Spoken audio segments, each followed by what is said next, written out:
आखाती देशातील युद्धाचा परिणाम आता भारतात दिसण्यास सुरुवात झाली आहे.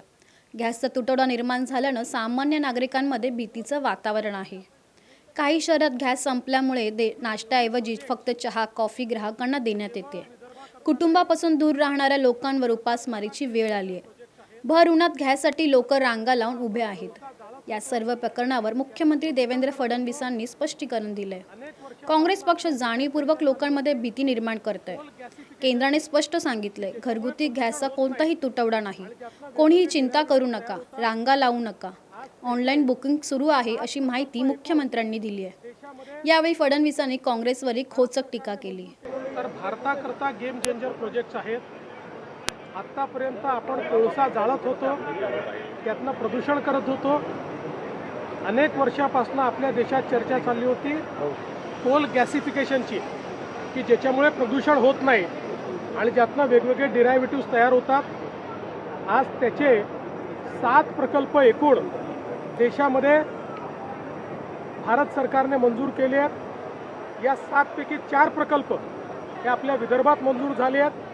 त्यातल्या 2 प्रकल्पांचं भूमिपूजन आपण आज या ठिकाणी केलेलं आहे. विशेषतः न्यूएरा क्लीनटेक हा जो प्रोजेक्ट आहे त्या ठिकाणी कोल गॅसिफिकेशनपासनं जे काही आवश्यक केमिकल्स आहेत किंवा कार्बन कॅप्चरिंग आहे हे केलं जाणार आहे.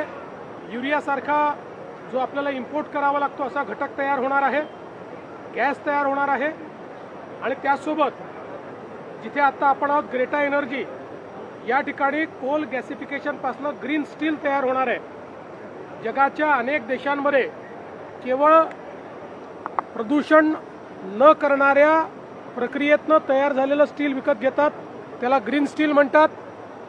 आणि अशा प्रकारच्या स्टीलमध्ये भारताला पुढे नेण्याचा आपल्या प्रधानमंत्री मोदयांचा त्या ठिकाणी एक निर्णय आहे. आणि त्यातला पहिला प्लॅन्ट हा आपल्या भद्रावतीमध्ये या ठिकाणी होतो आहे. आज त्याचं भूमिपूजन झालं आहे. त्याचा पहिला टप्पा ते 2 वर्षात या ठिकाणी करणार आहेत.